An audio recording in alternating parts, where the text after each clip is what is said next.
अगर आप भी चाहते हैं कि आरसीएम म्यूजिक के वीडियो सबसे पहले आप तक पहुंचे, तो लाल बटन को दबा के चैनल को सब्सक्राइब जरूर करें और साथ में बेल आइकन को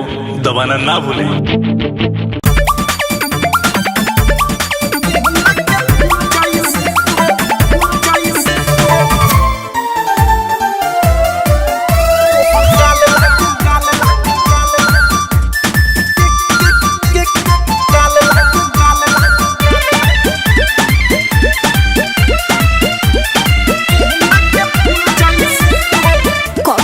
पड़ल बाड़ तू पीछा हो हमारा जस लइके न देखले बाड़ का हो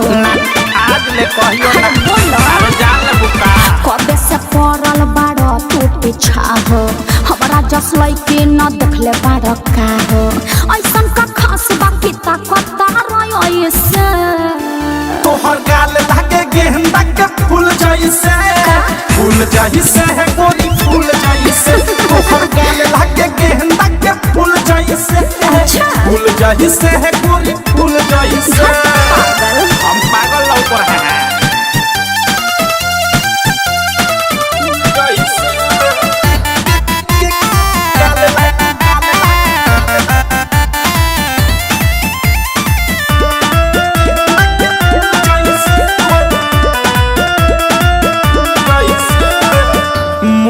से बोलायम तोहार कमर के कमानी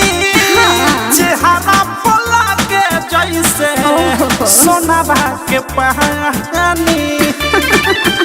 बात तो सही बा झूठे बारो परेशान हमर पहला से बखान तोहर जादू ना यही जा चली नहीं बात बन पाई इहां कोरोना कराई तू देखो दूसरा जाके गली भेजा में बात तू घुसला हमर सही कम है बाबी तोहर गाल लागे गेंदा के फूल जैसे है गोरी फूल जैसे तोहर गाल लागे गेंदा के फूल जैसे है गोरी फूल जैसे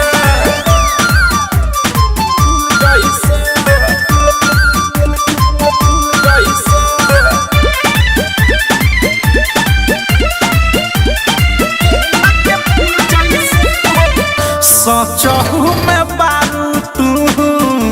मखन मलाई कहे अनुराग के न फिदा हो जाई अरे बाप रे बाई का जौन सुन प्रेमी अवधेश बात बढ़ावा न विशेष हमके हो खता तोहरा पर डाउट सब चल गइल पता हमर चाटा जनी माथा पे हो जा तू यही जैसे आउट निर्मल योग्य से तू समझबा बात कैसे तोहर गाल लागे गेंदा के फूल जैसे है गोरी फूल जैसे तोहर गाल लागे गेंदा के फूल जैसे है गोरी फूल जैसे